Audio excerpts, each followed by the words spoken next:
These young players are only ballers on the court, as current rules restrict them from pursuing any type of paper chase. But that could change. Just this week, the Supreme Court heard a case challenging the ban on student athletes getting paid, and it didn't go so well for the NCAA. Colleges with powerhouse football and basketball programs are really exploiting the students that they recruit. They have programs that bring in billions of dollars.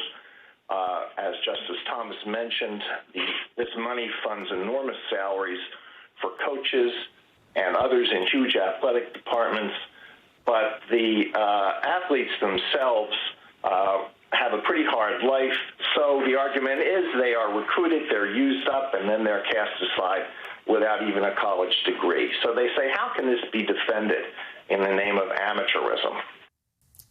All right, joining me now to discuss this and all the sports headlines of the week is one of the best and the baddest, staff writer for The Atlantic, Jemele Hill. Jemele, I'm so happy to have you on. And, you know, I love talking to you about sports. Before we get into that NCAA thing, though, I have to kick this off with voter suppression because Major League Baseball pulled out of Atlanta. I was personally happy to see it. But then I saw that trash, garbage statement from the Braves and just thought, how dare you? I'm curious your take on the entire situation.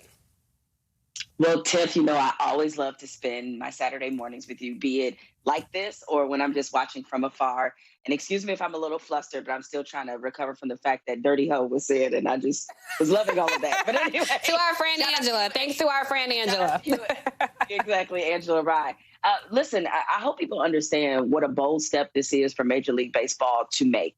They were already under a lot of criticism, particularly last year during the year of racial reckoning, because this was the last major sports organization to issue a statement about George Floyd. It took them 9 days to do that. They faced a lot of internal criticism from their players because they were so late to respond and act. And despite the fact that every year they are happy to remind you about how Jackie Robinson broke Major League Baseball's color barrier in 1947 and to parade around him being such a great human being and what he meant for racial equality, they generally have not mixed in the racial waters. And even though voter suppression, despite the term, it is very much targeted at Black and brown voters. And so for the Braves to come out immediately, I mean, the ink on Major League Baseball deciding to pull out the All-Star game wasn't even dry yet.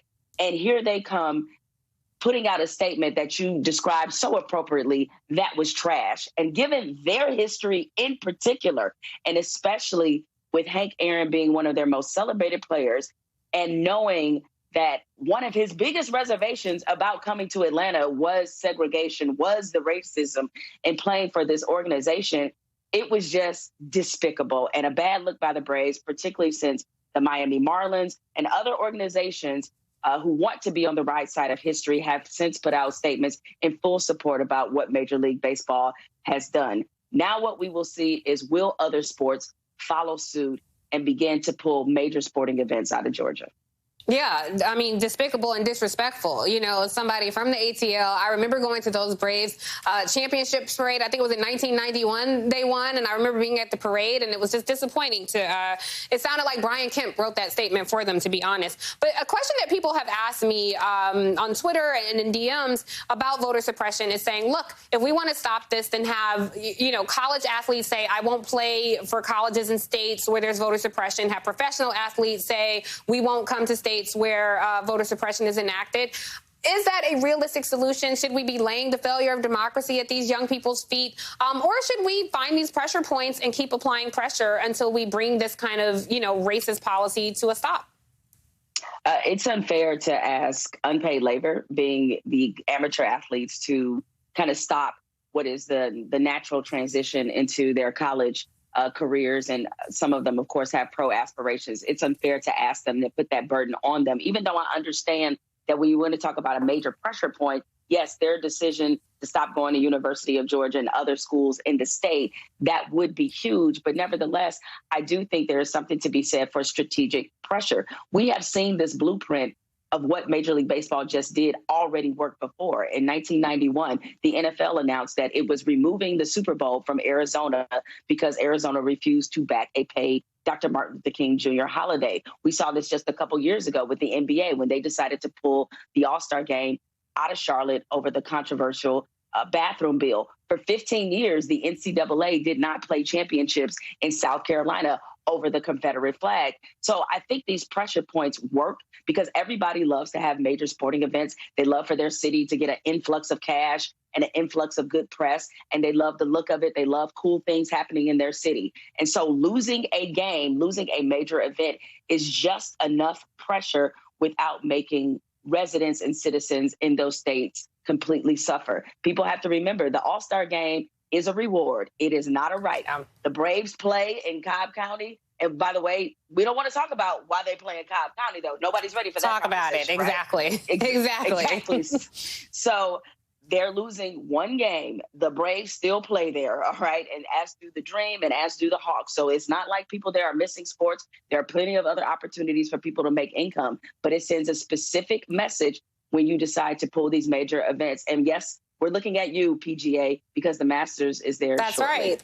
And Augusta, that's right. We should put the same pressure on the Masters as we do on the NBA and MLB and, you know, all these other sports organizations. I agree.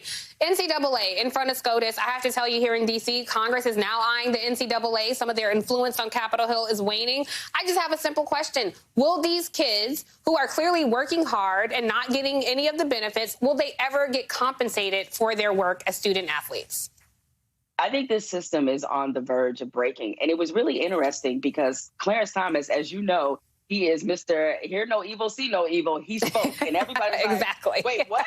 When did that happen? Okay. So for him to call out the sham and hypocrisy of amateurism and for the other justices as well, it's one of those things where people who think they have a really great story and then they start repeating it to other people and then they realize they sound stupid. That's the NCAA right now, because they went in there thinking we have a really great story. It's about how we rake in billions of dollars and we don't pay the labor that actually creates the money.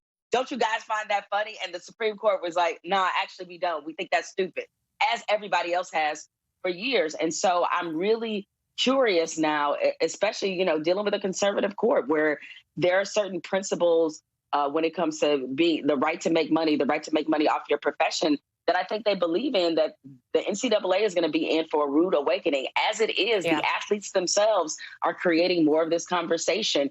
Look at the conversation we're having now about equity in the NCAA, all spurred by a female college basketball player, putting them on blast about the differences between what the men were getting in terms of equipment versus the women. They are no longer content to stay silent and just go about being unpaid tools of labor. So the NCAA, if they were smart, they would get a handle on this before the system completely breaks it. Because once these court decisions start coming down, they will have no recourse and they will have lost everything.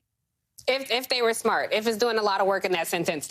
Really quickly, we're out of time, but I have to ask you this quick question on black ownership in the NFL. So there's this group that has come together, the African American Sports and Entertainment Group. They're trying to buy a professional football team and bring it to Oakland. I asked you this before on my Instagram Live. What's up? Why don't we have any black players? Is this something that could potentially happen? I would love to see it happen. I guess I've been conditioned to not be as hopeful and optimistic about it because this is a very exclusive club. And generally what happens is long before these ownership opportunities come up, these majority stake opportunities, they already have a list of people they already want. And so I'm hoping that with all the conversations we had about race and equity and inequality, that some of the people and having a majority African-American ownership stake has become a higher priority for the NFL because maybe they realize that this is a terrible look, that this sport with over 70% of NFL players being black, to not have any majority black ownership, having never had it, is something that they need to rectify. Yeah, it's a new day. It's time to change. Thank you so much, Jemele. I love our sports conversations. Us two sports experts just chopping it up today. I appreciate it, and thank you. You have to come back, and don't go anywhere at home, because coming up, if you're an intern, are you getting tired of experience while going broke? An Obama White House alum has a solution, and she's got next. Stay tuned.